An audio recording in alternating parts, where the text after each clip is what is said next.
Edesur está en venta. Edesur está en venta y hay una porción que nadie quiere hacerse cargo. Sea Caputo o no sea Caputo, el negocio del área metropolitana en la distribución de la energía. Señor Javier Milei, ¿eso no negocio? No, es un pésimo negocio tener empresas reguladas en la Argentina. Básicamente no se cumplen con los contratos y las empresas lo que van a tratar de hacer siempre es defender la caja, por decirlo de alguna manera. O sea, un negocio vale por el flujo de fondos que genera.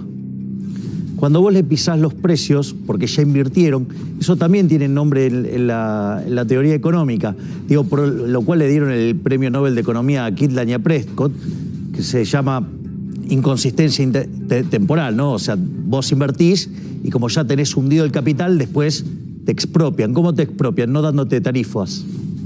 Entonces, ¿cómo se defiende una empresa frente a la expropiación que es que no te cumplan el contrato?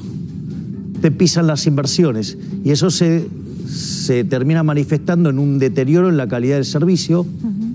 Y entonces después te aparecen los problemas de los cortes. Y es tramposo porque a la gente le subís las tarifas y les cuesta, a todos nos cuesta un poco más. Pero es que ese es otro problema más.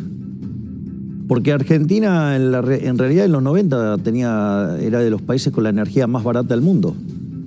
Entonces no es un problema que Argentina no pueda tener la energía más barata del mundo.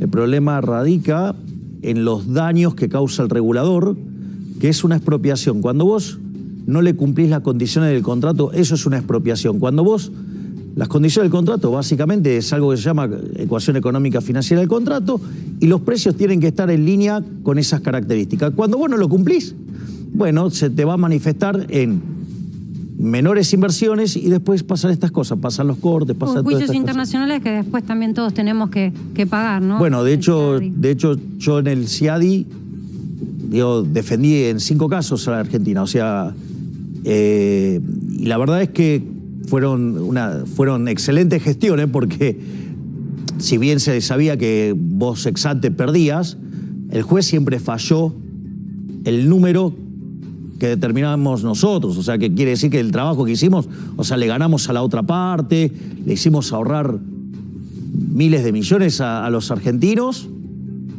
pero el daño lo habías causado y lo tenías que reparar. Bueno, acá no se quiere hacer ni eso. Entonces, cuando vos tenés un avance contra la propiedad privada de estas características, después se manifiesta así. Y ahí hay otro tema más, ligado a lo que vos decías también, digamos, resulta cara. Claro que resulta cara. Pero no es un problema porque Argentina no pueda tener la energía más barata, es porque Argentina está en un proceso de decadencia enorme. Argentina, para que te des una idea, hoy tiene un PBI per cápita que está 13% debajo del que tenías en el año 2011. Argentina no crece, no crece. Es decir, tenés el mismo PBI en nivel. Date vuelta un segundo nada más, Javier. Sí. Esto es ahora. Sí, no, yo lo entiendo. Esto es ahora. Es decir, ¿sabes que recién estábamos recolectando imágenes y testimonios? Y hay gente que dice, yo quiero trabajar, yo no quiero cobrar un plan social de 32.000 pesos. Pero, a ver, pero es que todo es parte de una misma historia. De vuelta, vos tenés el mismo PBI que hace 12 años, con lo cual en términos per cápita estás 13 abajo, primer punto. O sea, eso pasa por algo. Pasa porque en Argentina no se invierte. Es decir, cuando vos no respetás los derechos de propiedad, ¿cómo vas a estar invirtiendo si el Estado te va a robar lo que vos ganes? Entonces, digo, todos los chistes esto, la justicia social, los impuestos progresivos, todos esos chistes no son gratis. ¿Sabes en qué lo pagás? Con menores inversiones. Menos inversiones, ¿sabes qué significa? Menos puestos de trabajo. Significa, además, menos productividad del trabajador. Por lo tanto, implica salarios más bajos. Hoy Argentina tiene el salario más bajo en dólares, al paralelo, que es el dólar de verdad, ¿sí? Después del de Venezuela es el más bajo de todos. Entonces, digo, si alguien no se da cuenta que acá hay un problema enorme y que nos están empobreciendo brutalmente. A ver, Argentina entró al siglo XX siendo el país más rico del mundo. Hoy está 70, 80, ya porque ya es imposible saberlo porque se mueve tanto el tipo de cambio.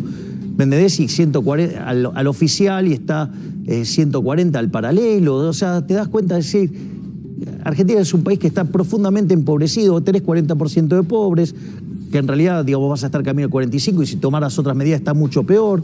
Tenés 10% de indigentes. A ver, para que entendamos la locura de la indigencia, hay gente que no le alcanza para comer, pero sucede que vos estás en el país de los alimentos, el país que produce alimentos para 400 millones de seres humanos, que el Estado le saca el 60% al sector, digamos, agropecuario en Argentina. O sea, se queda con el alimento de 240 millones de seres humanos. ¿Me querés decir dónde va la plata que hay 5 millones que no le alcanza para comer? A mí me cuesta pensarlo. A mí me cuesta razonarlo solamente con mirar el mapa y decir, pero por favor, con el terreno fértil que tiene Argentina, ¿cómo puede ser que haya gente que se muera de hambre todos los días?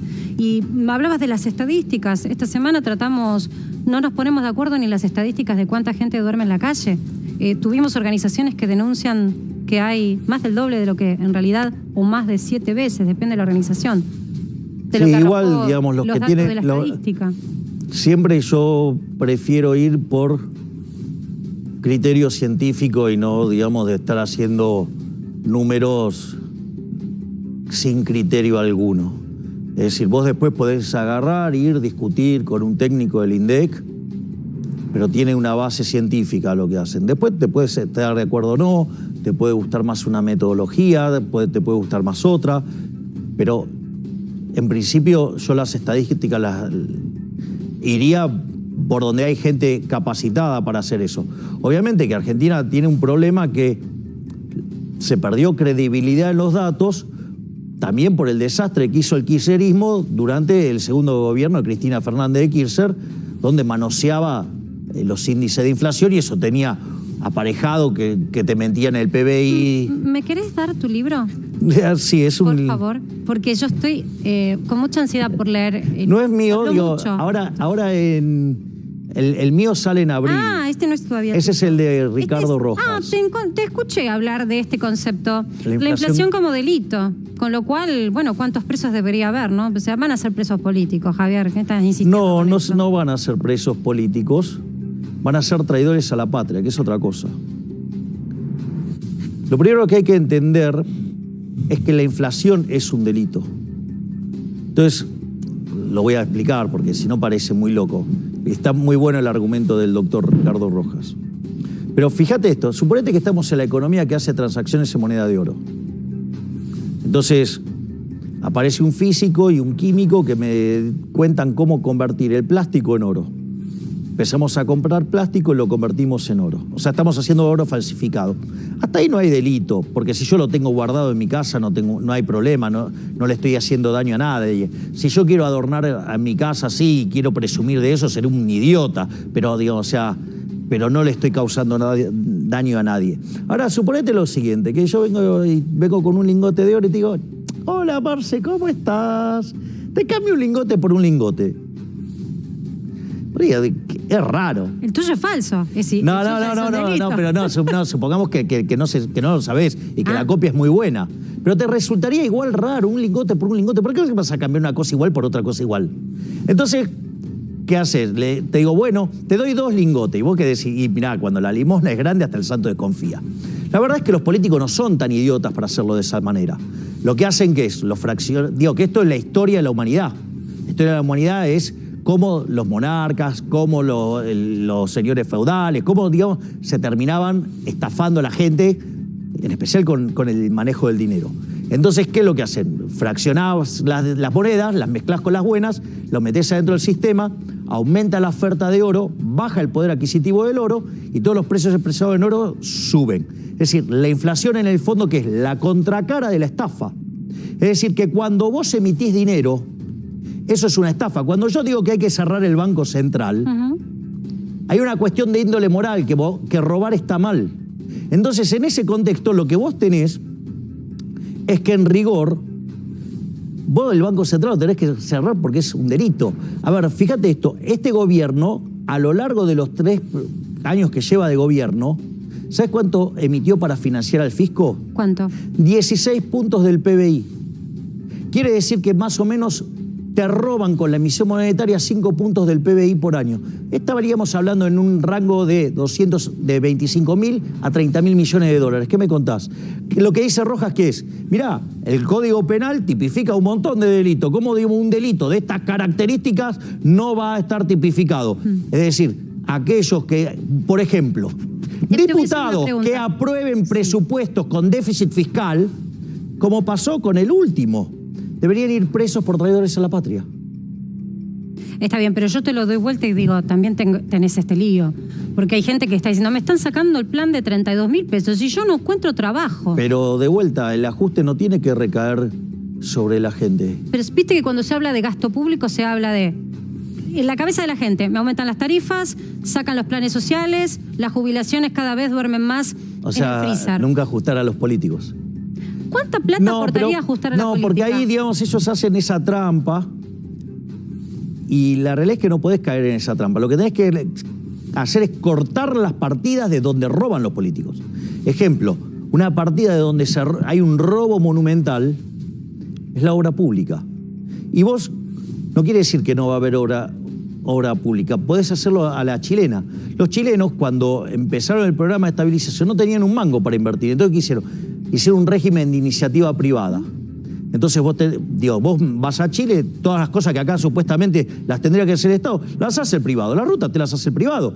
Ahora, la pregunta es, ¿cómo le hicieron? Y con el sistema de iniciativa privada. Es decir, y hay mecanismos por los cuales... Vos hablás de Chile y siempre se hablaba como Chile, como una sociedad en la que no quiere ir a Argentina porque la porción de clase media es chica. Hay muchos ricos y muchos pobres, poca clase media. Ahora, ¿qué está pasando con la clase media en Argentina? Ahora igual les va a ir mucho peor. Ahora que tienen a un campeón de la justicia social, les va a ir bien para el traste. Que están yendo para atrás a lo loco.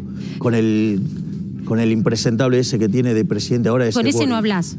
No, obvio, Diego. No hablarías. No, con zurdos empobrecedores jamás. Déjame preguntarte algo que circuló, lo vi en redes sociales, sé que algún economista lo puso sobre la mesa. ¿Es cierto que un punto porcentual de inflación equivalen a 210.000 pobres?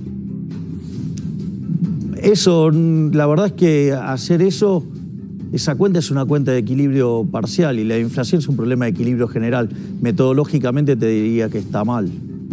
Porque, digamos, o sea, vos estarías diciendo que sube la inflación y todo lo demás queda constante. Eso no funciona así. Vos no podés hacer cuentas esencialmente macro, como es el problema inflacionario, en una cuenta de equilibrio parcial. Eso está mal. Digo, ya te lo digo. Bien. Las cuentas no, está bien. Como decimos una cosa, decimos la otra. Por eso, de mitos y realidades con el profesor Milei. ¿Sabés qué te quiero preguntar? Durante las últimas horas se habló mucho de vos. Y me parece que lo más justo, cuando también en un mismo canal se habla de determinadas situaciones, es lo que nosotros conocemos el derecho a réplica, darte la posibilidad a vos de hablar de estas denuncias que se han puesto sobre la esfera pública en primera persona, de situaciones que realmente a mí me han sorprendido, Javier, de gente que dice, yo no estoy en una lista o no puedo acompañar a Javier Milei porque a cambio me piden algún favor sexual o me piden plata. ¿Qué pasa con esto? Y veo que vino Cari hoy a acompañarte. A ver, la realidad... A ver, yo te hago la pregunta al revés. ¿Se puede ser tan machirulo de creer que la única forma que las mujeres pueden tener mérito es a cambio de este tipo de cosas? Me parece un disparate. Es decir, debemos estar midiendo tanto, que les molesta tanto, que llegan a estos niveles de machirulaje. No le das ninguna entidad a estas denuncias. Incluso cuando se presentan en primera persona, ¿qué son? Que se lo lleven a la justicia. Listo. ¿Hay alguna denuncia en la justicia? ¿Vos fuiste notificado? No. Son solo públicas. Exacto. O sea, sí que si quieren, yo no tengo ningún problema. ¿Puede ser que haya alguien trabajando para vos? Digo, por eso resalto que está Karina, pero otros asesores que hayan prometido cosas en tu nombre. Yo no sé lo que dicen las otras personas, pero no es la metodología nuestra. Nosotros estamos trabajando básicamente en desarrollar todo lo que tiene que ver una estructura para ser competitivos, cosa que ya la logramos, y además estamos trabajando en armar un programa de gobierno para salir del desastre al que Argentina va. ¿Y te sorprendió este nivel de acusación tan íntima? No me sorprende nada, digamos. O sea, yo tengo claro cómo es la política. Así que mira, yo cuando entré en política, un asesor me dijo, mira... El problema es, o sea, decime si tenés esqueletos en el placar, muertos en el placar. Le dije, no tengo ninguno. Me dice, no importa, yo te voy a investigar igual. Me investigaron durante 2 meses, no encontraron nada. Entonces me viene y me dice, bueno, estuvimos investigándote. Y bueno, ¿y qué te digo? Tengo una noticia buena y una mala. Bueno, dame primero la buena, si trabajamos la mala. La buena es que no te encontramos nada. Ah, qué bueno eso. Me dice, no, esa también es la mala. Porque te la van a inventar. Así que no tengo problema. O sea, ¿Estás preparado? no, es que, digamos, o sea, disputar el poder no es gratis. Vos vas a ir por la presidencia. ¿Quién te gustaría que vaya por la gobernación de la provincia de Buenos Aires? No voy a definir las candidaturas hasta el 24 de junio. O sea que recién el 24 de junio la gente que te sigue va a saber cómo van a ser esas fórmulas. Sí, exactamente. ¿Por qué vas a esperar a tan inmediato plazo de las elecciones? Porque eso lo que hace, toda esta puja de hablar de la estructura, hablar de candidatos, eso lo que hace es facilitarle el trabajo de los que viven de valijear gente. Entonces, si vos definís un candidato, van y te lo valijean. Entonces después te dejan en offside. Bueno, o definís estructura y te lo valijean. Valijear es plata. Sí, claro, obvio, eso es la política. O sea, ¿Cuánto la política, cuesta robarse un candidato? no tengo ni idea porque conmigo no lo lograron. ¿Pero quisieron? Obvio. ¿Le ofrecieron plata a gente que Sí, te claro. rodea? Obvio que nos ofrecieron plata para simular que seguíamos en la elección y que nos bajáramos a último momento. Digo, ¿Cuánta plata corre detrás de ese tipo de circuitos? No sé, depende de fantasmales? cada caso. Fantasmagóricos. O sea, pero lamentablemente es así. Es decir, digamos, por eso esto es una revolución moral y obviamente que lo que van a hacer es ensuciar. 370 pesos el contado con liqui, es el tipo de cambio que podemos llegar a tener como referencia desde el ala legal. ¿A dónde va a ir a parar en un año electoral el dólar? Es que, a ver, técnicamente el dólar no tiene techo. No tiene techo porque el peso no tiene piso. El peso es la moneda que emite el político argentino, por ende no puede valer ni excremento si esas basuras no sirven ni para abono, que son los políticos. Y entonces, en los próximos meses, ¿qué pensás que puede pasar? Cualquier cosa. ¿Sabes por qué? Porque, a ver, la inflación es siempre y en todo lugar un fenómeno monetario que se genera por un exceso de oferta de dinero. El exceso de oferta puede ocurrir porque subió la oferta, porque cayó la demanda o porque pasaron las dos cosas a la vez. Eso hace que pierda poder adquisitivo a la moneda y que todos los precios expresados en esa moneda suban. ¿Ok? Hasta ahí vamos como marco. Entonces vos tenés un problema de oferta y un problema de demanda. Ahora... Te pongo un punto acá. El gobierno está diciendo que las empresas están funcionando al máximo de su capacidad y que hay una recuperación. Con lo cual, digo, si se produce más, ¿por qué lo que se produce más vale ahora vale yo, más? Digamos, eso te lo contesto después, digo, porque no voy a digamos, hay una cuestión de nivel de actividad y esto es un problema dinámico, el de la inflación. No es un problema, digo, ni siquiera del nivel de precio, un problema de tasas. Entonces, es como cuando aparecen los imbéciles, eso que dicen que el problema de la inflación no son los monopolios. No, es un problema de nivel, no es un problema de tasa. Y aparte es un problema de índole micro y no un problema de índole macro, o sea, pero no importa. Acá el problema ¿cuál es? Que cuando vos entonces, además cuando vos emitís, la política monetaria tiene rezagos. Es decir, vos emitís un peso hoy y el efecto se siente de acá a 2 años, ponele. ¿Cuál es el problema entonces? El problema es que vos ahora entonces tenés un problema con la emisión monetaria pasada, con la emisión monetaria presente y con la emisión monetaria futura. La emisión monetaria pasada es lo que vos emitiste, por ejemplo, para financiar el fisco los últimos 2 años. Es decir, por lo menos entonces tenés casi 10 puntos del PBI que andan corriendo ahí, que todavía no terminaste de ver el efecto. Es decir, por más que hoy vos frenaras la emisión monetaria, te tenés que todavía digerir lo que hiciste los últimos 2 años. De hecho, cuando vos hiciste la convertibilidad, ¿qué es lo que tenía de maravilloso? Es que la oferta de dinero estaba determinada por la demanda de dinero, con lo cual vos no tenías exceso de oferta nunca. Entonces limpiaste el efecto de las dos hiper, la de Alfonsín y la de Menem, y en 1993 no tenías más inflación, eras el país con menos inflación del mundo. Después tenés un problema de la emisión monetaria presente. Es decir, lo que tiene que ver con la financiación del déficit fiscal. Para que te des una idea, Argentina hoy tiene una base de 5 billones de pesos y tiene el ELIX, o sea, pasivos remunerados, por 11 billones de pesos. Ahora, en diciembre vos tuviste un déficit fiscal de 1.2 billones de pesos. ¿Me comprendés? O sea, estamos hablando que de la base que vos tenías en diciembre, la incrementaste 25%. No solo eso, tenés el problema que tiene que ver con los vencimientos del fisco en pesos. O sea, que te vencen, hay meses que tenés entre 2 y 3 billones de vencimientos de pesos. O sea, no solo tenés ese problema, tenés el problema de la inflación futura, que es la emisión futura, que es las LELIQs. Las LELIQs, para que te des una idea, la relación que hoy hay entre LELIQs y base monetaria es la misma que tenías a inicio de 1989. ¿Cómo terminó? Con la hiperinflación de Alfonsín. Es decir, es más, esas LELIQs hoy pagan una tasa de interés del 107%. ¿Qué quiere decir?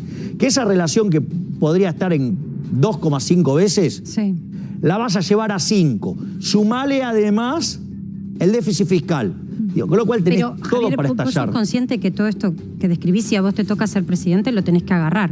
Y Sí, lo tenés obvio. que agarrar tratando de que menos gente se te caiga del sistema. Bueno, ¿no? nosotros, Sino que estén de adentro. hecho nosotros, a diferencia de esos chantas que dicen que se define todo el 10 de diciembre, porque dicen que tienen plan integral, pero sucede que lo van a definir el 11 de diciembre. O sea, con lo cual van a hacer el plan en un solo día. Bueno, no importa, supongamos. Pero, entonces, ¿qué equipo que tienen? O sea, lo van a hacer en un día, pero ahora no lo pueden hacer. Entonces nosotros tenemos distintos caminos. Tenemos un camino que es el de la dolarización. Y tenemos otro camino, de hecho de la dolarización hay dos formas de hacerlo. Nosotros habíamos ido por una solución hiperpurista, reformando el sistema financiero pero llevándolo a Banca Simon, y esa solución requiere 2 años y medio. Lo hablemos con Cavallo eso. Dijo Claro. algo parecido de los plazos. Y claro, ¿y cuál es el punto? El punto es que hay una solución que desarrollaron Emilio Campo en un libro con Nicolás Kachanowski, que vos la podés aplicar muy rápidamente, y eso en términos políticos es fundamental. El timing es fundamental, porque vos cuando empezás a hacer las reformas, la economía se te acomoda y los parásitos de la casta política enseguida empiezan a querer gastar más. En cambio, cuando a vos se te abrió la ventana, metiste la reforma y esa reforma no podés volver atrás, es irreversible, es un gol. Esto está pasando en vivo, lo quiero aclarar porque digo, está hablando Javier y en el medio tenemos imágenes de lo que está pasando en vivo para que no se mal comprenda. Esto está pasando en la autopista de Lepiane y con esto también hay que lidiar porque estos no son parásitos del Estado, Javier. Esta gente que no tiene luz hace 3 días y pero la paga. No, a ver, de vuelta, yo que dije que el ajuste... ¿Qué hacemos con esto? El ajuste Tenés no cae, razón, el ajuste lo dijiste. pues yo aclaré esto, el ajuste no cae en la gente. El ajuste tiene que caer sobre las partidas donde roba la política. Ahora, partidas donde roba la política. Para que te doy la partida. Está avanzando la policía, los quieren desalojar, digo. Mira. Acá hay un enfrentamiento en vivo. O sea, esta es la policía. Sí, son medios encima. Bueno, esto está ocurriendo ahora. ¿Qué haces con la gente que reclama? Independientemente de qué trabaje. No se lo lleven, no, se lo llevan, Es un ser humano, independientemente del trabajo que tenga. tenga. Crónica creo que es el colega, Mirá, Se el están llevando muchacho de un remera policía en vivo, blanca. Javier. Bueno, listo, se lo llevó la policía. Estaba aquí, bueno, no estábamos haciendo nada, Rolando, pero bueno, esto es así. Mirá, nos subimos acá, vení. A ver. Bueno, incidentes aquí sobre la autopista de Lepiane. Esperemos que lo liberan al colega. ¿Sabes por qué te mostramos esto? Esto está pasando ahora y mucha gente le entorpece el regreso, ¿viste? Porque pero estas cosas yo las tengo clarísimas. Fastidia que te corten la calle, es real. Bueno, digamos, o sea... También que te corten la luz. Digamos, el intendente no se puede, el intendente de Cava no se puede hacer cargo de esto. Felipe Miguel habló de eso. Y quiere ser presidente. Dijo que es el resultado de la desinversión de Sur. Sí, siempre la culpa es del otro. Siempre la culpa es del otro. Siempre la culpa es del otro para el gobierno. ¿Qué harías vos? Esto, digamos, no solo es una cuestión que tiene que ver con la dimensión social, sino que tiene que ver con la dimensión económica. Los ajustes que vos tenés que hacer, porque esto es una sociedad que se empobreció, lo que pasa es que nadie quiere reconocerlo. El gran problema es ese. La sociedad está empobrecida y nadie lo quiere reconocer.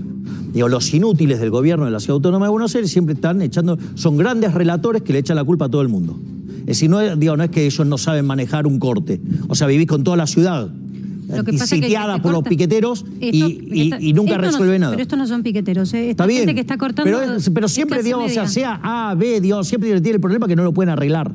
Son unos inútiles. Entonces sí que hay que impedir el corte de la... El derecho es el derecho a transitar. Ahora, si vos querés ver cuál es el problema de por qué les falta la luz, el problema de la falta de luz es la existencia del Estado regulando y haciendo política con las tarifas. Entonces, vamos por parte. ¿Cuáles son los recortes que vos tendrías que hacer para terminar con este desastre fiscal? Espera, no, yo te quiero preguntar algo que me parece que pero no estoy terminando, Marce. Perdón, Javier, pero yo quiero ir a este punto. Pero no estoy terminando. Tenemos contraposición de derechos acá. Pero no estoy terminando lo que hay que explicar, porque si no, no terminamos de explicar de qué va la historia. Por favor. Entonces, vos tenés que cortar de cuajo la inversión pública, porque es algo con lo que se roba escandalosamente.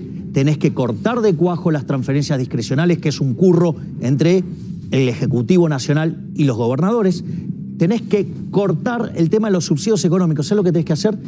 Recalibrar la ecuación económica financiera del contrato, pero no solo tocando el precio como hizo el inútil de Aranguren, sino que tenés que tocar todo el programa de inversión, todo lo que tiene que ver con el contrato. Tenés que tocar todo, no solamente el precio, porque si no, la gente, como no lo va a poder pagar, también va a tener problemas. Entonces, eso, digo, es más, hay un libro donde le dedico 140 hojas, cómo se hace. No sé. Ok, entonces vos fíjate que ahí tenés 5 de subsidios, 5 de transferencia, 3 de inversión pública. Decime a dónde toqué a la gente. En ningún lado. ¿Me comprendés? Es más, las empresas públicas, que es un oxímoron, porque no existe tal cosa como una empresa pública, porque tiene que ver con emprender, y el Estado no emprende nada. Quiero conocer el estado real de la inversión según lo que vos pudiste analizar. Supongamos que hacemos todo eso en un solo día, no va a haber una inversión que a esta gente cuando haya 40 grados le pero es que la inversión no va a venir, tampoco va a ser instantánea. Claro. Es decir, la destrucción que vos causaste durante 22 años, no lo vas a arreglar en un día. Pero sabes que está bueno que lo digas, porque la gente cree que tal vez mágicamente, también con tu programa de un día para el otro, van a tener luz. No, evidentemente los problemas que tenés en el sur no los tenés de un día para el otro. Pero si vos no le sabés explicar a la sociedad cómo la estafaste, o sea, lo que pasa es que nadie de la casta puede contar cómo los estafó, porque tienen que admitir que te estafaron. Entonces, además, el problema es que cuando vos recalibres la ecuación económica financiera del contrato, vas a poner los precios en un sendero para que no le estalle las cosas a la gente en la cara. Pero igual tenés el problema que le cuesta pagarla, y le cuesta pagarla porque no tienen salarios dignos. Ahora, el salario digno, si vos querés, es porque justamente uno de los problemas que vos tenés hoy es el problema que tiene que ver con el tipo de cambio. O sea, cuando vos tenés estas situaciones donde generás tanta locura, vos tenés un tipo de cambio que comparado con otras épocas te puede parecer muy alto, en la terminología que usan algunos economistas, pero la contracara es que vos sos miserable, tu salario en dólares es miserable. ¿Y vos tenés medido cuánto debería valer el dólar hoy si no tuviéramos cepo? Eso es una chantada, eso te lo digo, si algún economista te contesta, eso es un chanta. Y bueno, la gran mayoría son unos chantas. Porque vos para saber eso tendrías que poder determinar el vector de precios de equilibrio en un contexto intertemporal. Para eso, ¿sabés lo que tenés que saber? Mira, las preferencias de todos los agentes de la economía pasados, presentes y futuros, ¿sí? O sea... Imposible. Pará, no, que hay más. Además tendrías que conocer los bienes de la economía, pasado, presentes y futuro. Deberías conocer las dotaciones de hoy y cómo van a evolucionar en el tiempo, porque a veces hay cosas que vos las tenías ahí, no sabías que valía y ahora valen un montón. Tenés que también determinar el progreso tecnológico, tenés que determinar la productividad del capital, la marginal del capital en cada uno de los sectores de la economía, pasado, presente y futuro, las tasas de amortización. Vos para saber eso deberías ser omnisciente, omnipresente y omnipotente. Es decir, que deberías ser Dios. Dios. Si es que existe, porque hay mucha que creen. Bueno, yo sí creo que existe. Por eso el último libro de Hayek se llama La fatal arrogancia, su libro de 1988, donde justamente explica que esto no se puede hacer y cómo el mercado sí lo puede hacer, porque el mercado es un proceso de cooperación social donde voluntariamente se intercambian derechos de propiedad y donde cada uno, siguiendo sus propios objetivos, maximiza el bienestar general. La idea de la mano invisible de Adam Smith, que fue perfeccionado y motivo por el cual es una de las bases por el cual le dan el Premio Nobel de Economía a Hayek, que tiene que ver con el uso de la información, ¿sí? El uso del conocimiento en la sociedad. Porque el conocimiento está disperso y la única forma que vos tenés de poder capturar todo ese conocimiento es que los tipos lo lleven al mercado por su propia voluntad. Javier, es lo que hace el proceso de mercado. Javier, te quería consultar de nuevo cómo estás por alguna de las denuncias que se hicieron en las últimas horas. Otra de las cuestiones que se plantean es que vos cobrás a tus militantes, vos y tu equipo cobran a tus militantes para poder ir a actos en el interior del país. ¿Esto es verdad o no? Vamos por partes. A ver, la política en general lo que hace es utiliza los recursos que le sacan a toda la gente para ir y hacer política. Nosotros, cuando vamos a un lugar, vos querés que yo vaya a un lugar, armás todo y yo voy. Yo no te cobro nada. O sea, si vos querés invitarme, tenés que armar la cosa para invitarme. Yo no digo, no voy a poner plata ahí. O sea, y después, o sea, eso por un lado. Pero, y por otro lado, digamos, o sea, yo soy una persona que da conferencias al margen de eso. Con lo cual, digo, eso no tiene ningún problema. El problema... Pero perdón, te hago... como economista también. Sí, eso digo, de lo que yo vivo. Saquemos las conferencias como economista. Si un grupo de militantes de La Libertad Avanza quieren que vos vayas a Formosa, ¿sí? Tiene que pagar plata para tu equipo, para invitar a tu equipo, para financiar... ¿Vos querés organizar un acto de La Libertad Avanza? Sí, yo soy militante de La Libertad Avanza de Formosa. Bueno, entonces tenés que buscar la forma de que nosotros podamos ir, porque nosotros no tenemos plata. ¿Y sabés qué?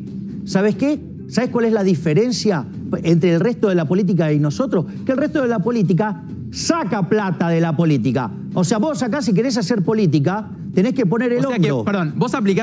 Vos sos libertario, aplicás la lógica libertaria a la organización de los actos. Aquel que tiene la plata para invitarte y que llegue la agrupación... Pero vos, ¿qué te crees que digamos, a ver, cuando vos ves un escenario, ¿qué te crees que se paga solo? Alguien lo tiene que hacer. Bueno, pero entonces eso vos lo reconocés.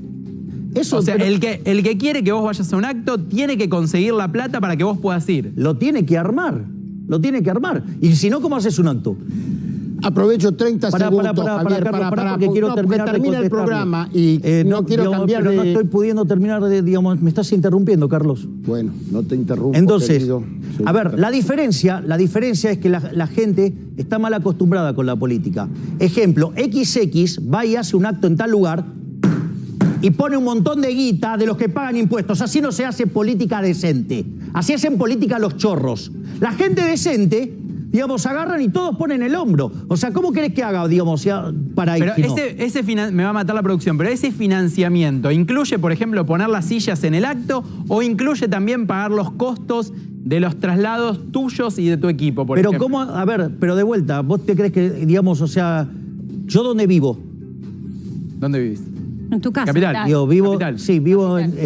En este momento, por cuestiones de orden, digo, necesito vivir en provincia. Pero tengo domicilio en capital. Pero técnicamente es lo mismo casi. Entonces, si vos querés que yo vaya a un lugar, ¿cómo querés que haga?